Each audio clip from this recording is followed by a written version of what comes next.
श्रीवास्तव आपका अपनी virtual class में स्वागत करती हूँ। बच्चों बहुत दिनों से इधर स्पीच वीडियो स्किप हो गए थे। जो मेरे स्टूडेंट्स थे मैं उन्हें व्हाट्सएप से पढ़ा रही थी, लेकिन आपके बीच मैं नहीं आ पा रही थी। बच्चों आज से मैं फिर आपके बीच हूँ और मैं अब रेगुलर आपके वीडियोज़ दूँगी, आप बस पढ़िए। बच्चों हमने पिछली क्लास में जो पिछले वीडियोस दिए हैं उसमें गृह विज्ञान के खंड ख में चैप्टर आपको पढ़ाए हैं संयुक्त और एकाकी परिवार के संबंधों का मनोविज्ञान।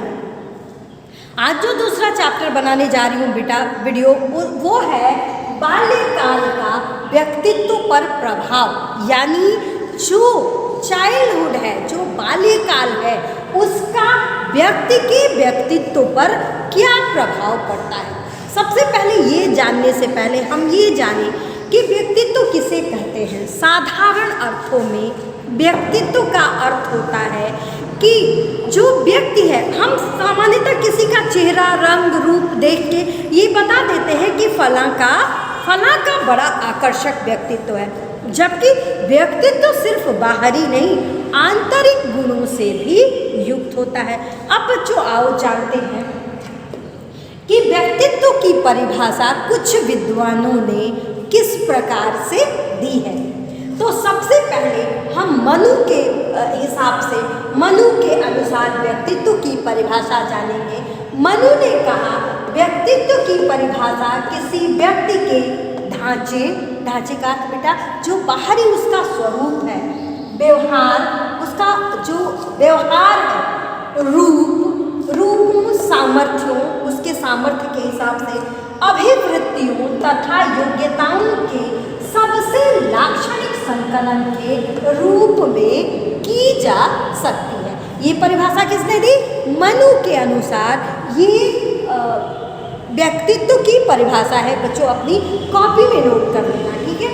अगला है गार्डन आलपोर्ट ने कहा कि व्यक्तित्व के भीतर उन मनोदैहिक का मतलब मानसिक और शारीरिक दोनों। बच्चों व्यक्तित्व के भीतर उन मनोदैहिक गुणों का गयात्मक संगठन है जो परिवेश में होने वाले उसके अपूर्व अभियोजनों का निर्णय लेते हैं। तो ये परिभाषा किसके अनुसार थी?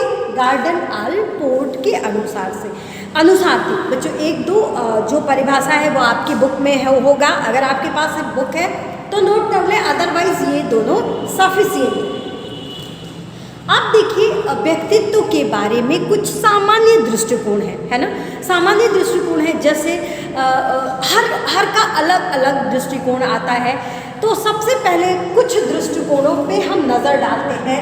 व्यक्तित्व संबंधी कुछ दृष्टिकोण हैं जिन्हें हम जानते हैं। पहला उसमें है साधारण दृष्टिकोण। जो साधारण व्यक्ति है वो सामान्य रूप से व्यक्तित्व के बारे में क्या सोचता है? तो सामान्य व्यक्ति व्यक्तित्व के बारे में सिर्फ ये सोचता है कि जो आपका बाहरी दिख रहा है, आपका बाहरी रंग रूप और थोड़ा बहुत व्यवहार काउंट करता है, उसके हिसाब से वो आपके व्यक्तित्व को परिभाषित करता है। यानी सामान्य दृष्टिकोण में मात्र शारीरिक और कुछ सामाजिक गुणों का ही आकलन किया जाता है। अब क्या है दार्शनिक दृष्टिकोण? बेटा देखो दार्शनिक दृष्टिकोण में क्या होता है, व्यक्ति के व्यक्तित्व के आंतरिक स्थिति यानी आत्मबल को ज़्यादा फोकस किया जाता है। उनके हिसाब से, दार्शनिक दृष्टिकोण के हिसाब से जिसका जितना ज़्यादा आत्मबल होता है वो उतना ज़्यादा व्यक्तित्व का धनी होता है, यानी उसका उतना अच्छा व्यक्तित्व माना जाता है। अगला दृष्टिकोण क्या है? समाज शास्त्रीय दृष्टिकोण। सामाजिक, देखो बच्चों इंसान क्या होता है ना, इसी समाज में पल बढ़ के बड़ा होता है। तो समाज से जो उसने अर्जित गुण पाए हैं, जो उसने समाज से गुण को अर्जित किया है, उन गुणों के आधार पे सामाजिक दृष्टिकोण व्यक्तित्व को परिभाषित करता है। समाज में अगर व्यक्ति का अच्छा अच्छा बोलचाल, बोलने का तरीका अच्छा है, वो लोगों के प्रति सामंजस्य बिठा के रखता है, तो सामाजिक दृष्टिकोण के हिसाब से वह व्यक्ति व्यक्तित्व का धनी माना जाता है, यानी उसका व्यक्तित्व अच्छा माना जाता है। मनोवैज्ञानिक दृष्टिकोण से बच्चों, मनोवैज्ञानिक दृष्टिकोण से कि व्यक्ति की मानसिक स्थिति कैसी है, वो आने वाले सिचुएशन को किस तरह से हैंडल करता है, वो अपने ऊपर आने वाली परेशानियों को या फिर किसी सिचुएशन को किस प्रकार से, अगर वो अपने मनोभावों को संयमित रख के उस हिसाब से अपने गुणों का प्रदर्शन करता है, तो वो व्यक्तित्व का धनी माना जाता है, यानी उसका मनोवैज्ञानिक दृष्टिकोण से व्यक्तित्व अच्छा माना जाता है। तो ये आपने जाना कि कौन कौन से दृष्टिकोणों से व्यक्तित्व को देखा जाता है। अब आओ जानते हैं, एक सामान्य सा अभी परिचय दे रहे हैं आपको।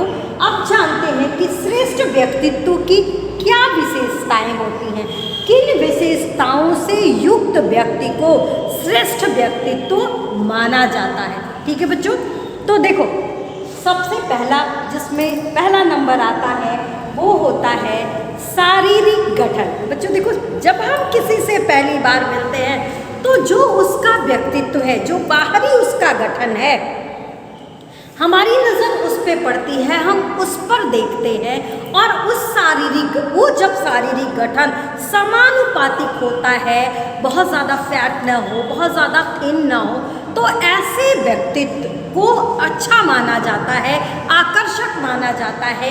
कुल मिला के अगर व्यक्ति का शारीरिक गठन उचित होगा तो क्या होगा कि व्यक्ति का व्यक्तित्व अच्छा माना जाएगा। दूसरा क्या है, मानसिक स्तर। देखो, जब व्यक्ति का मानसिक स्तर यानी वो बुद्धिमान हो, उसके अंदर और मानसिक गुण हो जिनसे उनका व्यक्तित्व बढ़ता हो, उन सारे यानी उसका कुल मिला के उसका बौद्धिक स्तर अच्छा हो, तो वो व्यक्ति श्रेष्ठ व्यक्तित्व की श्रेणी में आता है। अगला है संवेगात्मक संतुलन में क्या होता है बच्चों, ये देखो संवेगात्मक संतुलन में क्या होता है, मनुष्य के अंदर कई प्रकार की भावनाएं होती हैं, क्रोध होता है, प्रेम होता है, दयालुता होती है। अब व्यक्ति उन भावनाओं को किस प्रकार प्रदर्शित करता है, अत्यधिक क्रोध श्रेष्ठ व्यक्तित्व का लक्षण नहीं है, धैर्य श्रेष्ठ व्यक्तित्व का लक्षण है। तो व्यक्ति अपनी इन मनोभावों को किस प्रकार से प्रदर्शित करता है, वो उसके व्यक्तित्व का दर्शन देते हैं कि उसका व्यक्तित्व कैसे। अगर किसी व्यक्ति के अंदर बहुत ज़्यादा क्रोध है तो आप खुद कहोगे अरे ये बड़ा खराब है, इसको बहुत गुस्सा आता है। तो संवेगात्मक संतुलन में एक ऐसा नहीं कि क्रोध एक गलत चीज़ है, वो क्रोध क्या है, समय पे आना चाहिए और सही चीज़ों पे आना चाहिए। हर छोटी बड़ी बात पे क्रोधित होना व्यक्ति के व्यक्तित्व को प्रभावित करता है। अगर व्यक्ति अपने मनोभावों में संतुलन नहीं बना सकेगा तो उसका व्यक्तित्व श्रेष्ठ नहीं माना जाएगा। यानी श्रेष्ठ व्यक्तित्व के लिए व्यक्ति के अंदर संवेगात्मक संतुलन का होना जरूरी है। अब अगला है बच्चों सामाजिकता। हम इस समाज में जन्म लिए हैं। आजकल कोविड की वजह से तो सब सोशल डिस्टेंसिंग का पालन कर रहे हैं, लेकिन फिर भी एक दूसरे से जुड़े हुए हैं। अब इस सामाजिकता में क्या है कि व्यक्ति अपने समाज के अंगों यानी जिस परिवेश में वो रहता है, जिन लोगों के बीच वो रहता है, उनसे किस प्रकार का आचरण करता है, यह उसके व्यक्तित्व पर निर्भर करता है। व्यक्ति जो होता है एक सामाजिक प्राणी होता है, तो श्रेष्ठ व्यक्तित्व की विशेषता क्या होती है कि व्यक्ति का अपने सामाजिक दायरे में अच्छी तालमेल होना जरूरी है। यानी श्रेष्ठ व्यक्तित्व के अंदर सामाजिकता का होना बेहद जरूरी है। अगला बच्चों है लक्ष्य, है ना।